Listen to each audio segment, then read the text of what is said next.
Hello বন্ধুরা, তোমরা দীঘাতে সব জায়গাতে মানে ইউটিউব দেখে যেও না, আমি তো এটাই বলবো। আমাদের সাথে তো পুরো বড় একটা স্ক্যাম হয়ে গেছে। আমি ভিডিওটা আগেরটা ছেড়েছিলাম, মানে উদয়পুরে একটা জায়গা আছে, আমরা ওখানে একটা ইউটিউব দেখে গিয়েছিলাম কি ওখানে বিচের ধারে সুন্দরভাবে বসার জায়গা অ্যান্ড অল দ্যাট আছে। তো আমরা গিয়েছিলাম, ওখানে খাওয়া দাওয়া পাওয়া যাবে। তো ওখানে গিয়ে লিটারালি পুরো স্ক্যাম। জায়গাটা এত হাইজেনিক, মানে কি বলবো, দেখেই পুরো মানে আমার ইরিটেটিং লাগছিল। দেন ঠিক আছে, চলে যখন গেছে আমার হাজব্যান্ড বললো ঠিক আছে কিছুক্ষণ বসে যাবো, কিছু একটা খেয়ে নাও, তারপর আমরা বেরিয়ে যাবো। আমি বললাম ঠিক আছে। তো আমরা চিংড়ি একটা চিকেনের আইটেম অর্ডার করেছিলাম, ওকে ফাইন।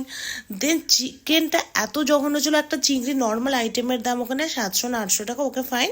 অ্যান্ড চিকেনটা ওই 600 টাকার মতন। ঠিক আছে, আমরা অর্ডার করলাম।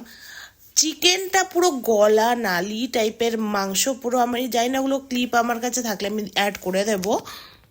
তো ওগুলো দিয়ে গেছে, তো খাওয়া দাওয়া ঠিক আছে, আমি সাইডে করলাম, ওকে ফাইন। তো কি হবে, একটা 800 টাকার জিনিস, একটা 600 টাকার জিনিস, কত হবে, 1300 টাকা। খুব বেশি হলে জলের বোতল নিয়েছি, 1500 টাকার বিল আসবে। আমাদের বিল দিয়েছে 3500 টাকার।